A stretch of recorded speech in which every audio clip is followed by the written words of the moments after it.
Bienvenidos a la Casa del Padel y hoy a la casa en la que voy a intentar explicar todo lo que ha ocurrido con el Pedor de Gijón. Comenzamos. En primer lugar, para aquella persona que esté en Narnia y no sepa lo que ha ocurrido, no va ningún jugador del top 100 masculino al Pedor de Gijón. Y hoy voy a intentar explicar, y digo intentar porque no digo que sea fácil, todo lo que ha llevado a los jugadores a que no se inscriban en este torneo. Y voy a intentar hacerlo de una manera totalmente objetiva, exponiendo información y argumentos totalmente veraces que no dependan de opiniones mías, ni de jugadores, ni de Premier, ni de la FIP. Es decir, voy a intentar exponer todos los comunicados y todo lo que ha arrastrado a que se llegue a esta situación. Todo comienza cuando Premier Padel se conforma como circuito único, es decir, de la temporada 2023 a 2024. En este momento se produce un ecosistema, se atisba una atmósfera de prosperidad y de positivismo porque Premier y la FIP, la Federación Internacional de Pádel, proporcionan ciertos aspectos vitales y de mucha importancia a los jugadores. Aspectos como incrementar los premios de los torneos, incrementar la visibilidad de los jugadores y sobre todo elaborar de forma conjunta el circuito, es decir, que estas tres partes, la Asociación de Jugadores, la FIP y Premier, hagan la construcción del circuito de manera conjunta. Arranca la temporada 2024 y se empiezan a producir las primeras discrepancias, los primeros problemas y los jugadores los manifiestan. Estamos hablando de problemas concretos como las condiciones de pista en las que entraron en el P1 de Acapulco, que Dineno se quejó públicamente, también el virus estomacal que afectó a muchísimos jugadores y jugadoras en el P2 de Puerto Cabello, o sobre todo el cambio de pelotas de un torneo a otro, de una semana para otra, por así decirlo, sin previo aviso a los jugadores, como ocurrió de Bruselas a Sevilla, y que este tema concreto, la PPA, la Asociación de Jugadores, sacó un comunicado quejándose de ello. Todo esto poco a poco va creando un caldo de cultivo en el que los jugadores se empiezan a hartar de lo que ocurre en el circuito y con la FIP y se plantan para el P2 de Génova, que se produce en julio de 2024. Pero ¿qué ocurre? Que no acaban finalizando ese plantón porque Premier Padel activa las negociaciones, llegan a un acuerdo con los jugadores y muestran varios cambios en la parte directiva del circuito que los jugadores aceptan y no solo aceptan esos cambios, sino que ceden y se acaban inscribiendo a este torneo. Con todo ello, en los siguientes meses se va produciendo aspectos de muchísimo éxito y grandes logros en el mundo del pádel. Todos sabemos que hubo más de 14.000 personas en el Within Center, más de 13.000 en un estadio como el de Roland Garros, o se disputó el mejor torneo del año del que los propios jugadores hablaban maravillas, como fue el P1 de Kuwait, que tuvo una organización increíble. Y lo que quiero decir con esto último es que no todo es ni negro ni blanco. Los jugadores se quejan de muchas cosas, pero también agradecen cuando lo hace bien Premier, y Premier y la FIP hacen cosas bien, aunque luego también tengan que mejorar otras cosas, obviamente. Pero a su vez se vuelven a producir discrepancias muy claras y que los jugadores vuelven a manifestar. Todos nos acordamos de las condiciones de pista del P1 de Dubái, de las condiciones de pista del Major de México que se quejó Paquito públicamente. Todos nos acordamos de la problemática de pasar de un torneo con unas condiciones de calor como fue México a un torneo con unas condiciones de invierno como fue Milán de una semana para otra, y sobre todo también que no se tiene en cuenta a los jugadores en la elaboración del calendario de 2025, y esto también pues molesta y es de mucha gravedad que los jugadores no estén involucrados en la creación de este calendario. Pero sin embargo, todo esto no es tan relevante como lo que ocurre ya en pleno 2025, y es que hay tres aspectos que ya terminan de hartar a los jugadores y que son en parte los que provocan este boicot al Pedor de Gijón. El primero de ellos es el cambio del sistema de puntuación de la FIP. Este cambio era algo que era necesario, o sea, todo el mundo está de acuerdo en eso. Era un cambio que había que producir, que había que realizar. Lo que pasa es que se produce en mediados de enero, cuando la competición ya está iniciada, cuando ya se han disputado torneos FIP, y la PPA, la Asociación de Jugadores, se queja de que esto no puede ser así, que el circuito pierde credibilidad, pierde caché, si en una misma temporada, un mismo torneo de una misma categoría tiene distintas formas de puntuarse. Otro de los aspectos también que calientan, por así decirlo, a los jugadores, sobre todo de la zona baja, es que el top 4 del ranking masculino tengan doble bye, es decir, Para el que no lo sepa, lo que es un bye es que accedes a la siguiente ronda directamente por tu condición de ser una pareja top. Y esto a mí no me parece mal. Es más, creo que tengan un doble bye prima por la seguridad y el descanso de los jugadores de la parte alta. Pero creo que también es un poco eh, controversial, cuanto menos, que estos doble buys se produzcan para los top 4, pero a su vez se achiquen los cuadros, que tiene su parte positiva, y es que los promotores lo van a agradecer, va a ser más fácil montar un torneo, pero a su vez también, si queremos que haya más nivel, que haya nuevos jugadores que entren en los cuadros, que el pádel siga creciendo, lo que no se puede hacer es que el cuello de botella sea aún más pequeño. Entonces, todo esto va creando una problemática y se llega a la semana de la inscripción del P2 de Gijón. ¿Qué ocurre? Que los jugadores no se inscriben y Premier Padel está al tanto de ello, no entienden qué ocurre y amplían la inscripción una semana más. Y ya en el P1 de Riyadh se empiezan a producir las primeras conversaciones entre Premier Padel y la PPA. El principal motivo por el que se quejan los jugadores es porque no se les tiene en cuenta en la toma de decisiones. Y no es que lo diga yo, es que aquí tenéis la story de Rafa Méndez, jugador número 91 del ranking FIP, en el que explica qué es lo que ha ocurrido. En nombre de todos los jugadores, todos estamos muy dolidos por no ir y desde aquí pedimos disculpas a la afición por no estar.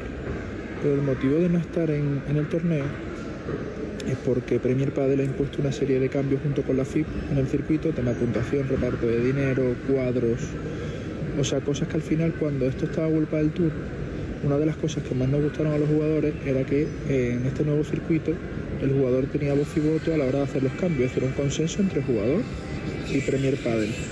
¿Qué pasa? Que entiendo que ahora que no hay competencia porque ya vuelta del Tour no está, dicen, bueno, queremos hacer estos cambios y además no lo han impuesto. Entonces el jugador pues dice que no, se ha plantado en modo protesta para que haya una negociación y se lleve un acuerdo. Y ahora llega el duelo de comunicados entre Premier Padel y la PPA.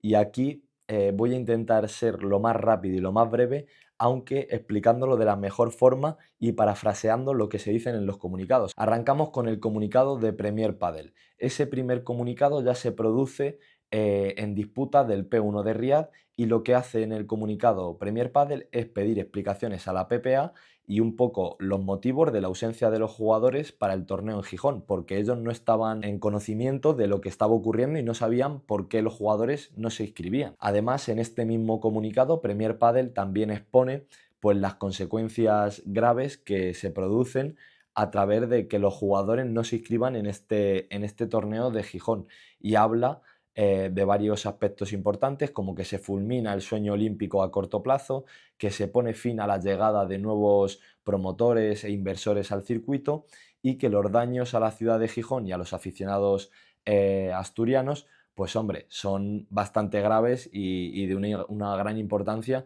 porque es un torneo que se esperaba con mucho ansia, por así decirlo, porque era el primer torneo en España en la temporada 2025. También se menciona en el comunicado que hay varias decisiones tomadas de forma conjunta y mencionan el reparto del prize money que se había cambiado, la reducción de cuadros acordada con la PPA y otorgar posibilidades de crecimiento a los jugadores jóvenes. Entonces la PPA lanza su primer comunicado en el que trata de explicar cómo lo ven ellos, pero sin embargo no se trata de una contestación a Premier Padel, sino que es un comunicado que lanzan a los jugadores porque el comunicado de Premier de antes, el primer comunicado de Premier, es para los jugadores, no se lo envían a la PPA, sino que tratan de enviárselo jugador a jugador. La PPA, en este comunicado a sus propios jugadores, lo primero que hacen es apoyarles en su decisión de no acudir a Gijón.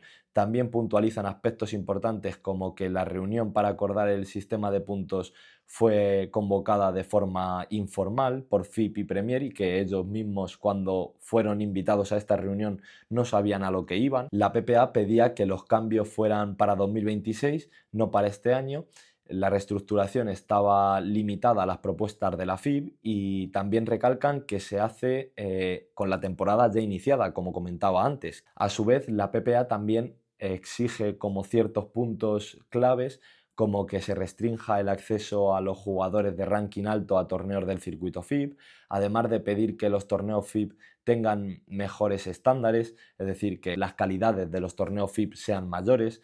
En definitiva, dicen que la relación con Premier es fluida y buscan soluciones junto a Premier Padel, pero que señalan directamente, por así decirlo, a la Federación Internacional y dicen básicamente que la Federación Internacional es la que más tiene que mejorar, por así decirlo. Y aquí se produce el segundo comunicado de Premier, que es a mediados de la semana pasada. Este comunicado, pues básicamente explica que Roland Garros está en peligro por el boicot que han hecho los jugadores a Gijón, que también habla de las consecuencias económicas y estructurales del boicot, y lo más importante se escribe al final del comunicado y dicen que Premier Padel no participará en ninguna discusión mientras esté siendo boicoteado ilegalmente. Es decir, que mientras los jugadores boicoten el circuito, ellos no van a negociar. Y aquí se produce el comunicado que hasta día de hoy es lo último que tenemos, que se trata del segundo comunicado de la PPA, que es en base a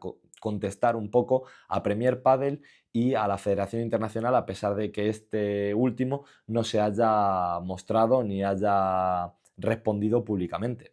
Además, este comunicado ha sido el que más se ha propagado en redes, el que más voz, el que más se ha difundido tanto en medios de comunicación como en redes por parte de los propios jugadores, y tiene muchos aspectos muy importantes que, como digo, voy a intentar ser breve. Lo primero que tenemos que saber es que este comunicado trata de responder al hartazgo de los jugadores durante los últimos meses y a explicar por qué no acuden al P2 de Gijón. Primer punto importante: los torneos de categoría P2 son de carácter potestativo, pudiendo consiguientemente determinar estos libremente su presencia. Lo que quiere decir esto hace referencia a la última frase del segundo comunicado de Premier Padel. ¿Qué quiere decir? Que los jugadores están en su libre potestad, están en su poder de elegir si van a este tipo de torneos.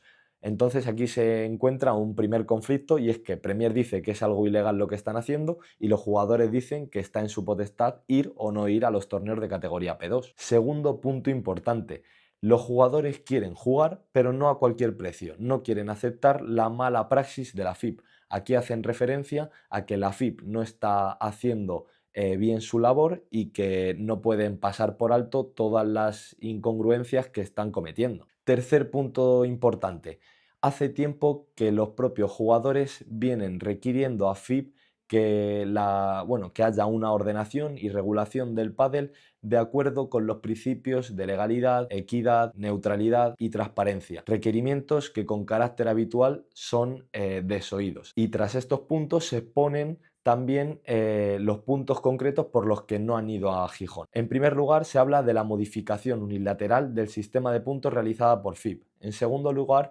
improvisación permanente como modelo de gestión por parte de la FIP.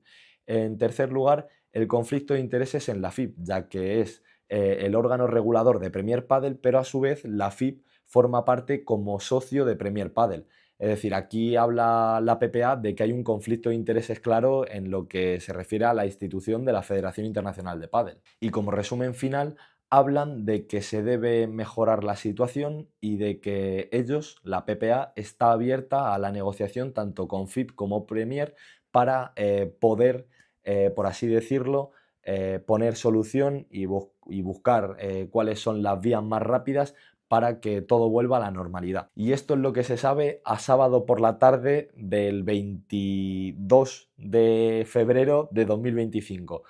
He intentado ser, como digo, lo más objetivo posible, he intentado exponer todos los argumentos y la información que se conoce y explicando las cartas, los comunicados que han sacado todas las partes, y esto es lo que se conoce, como digo, hasta día de hoy. Sé que ha sido un vídeo largo, sé que en cierta manera habrá mucha gente que no lo vea, pero bueno, yo he intentado de ser lo más explicativo posible y de ayudar a que entendáis un poco la situación de todo lo que ha ocurrido en los últimos meses y de cómo se ha llegado a la situación de que los 100 primeros jugadores del ranking masculino no acudan al P2 de Gijón. No os molesto más, espero que os haya ayudado este vídeo, dejármelo en los comentarios, darle like, suscribiros. Yo soy Adrián Illescas, esto es La Casa del Pádel y nos vemos en el próximo vídeo. Chao.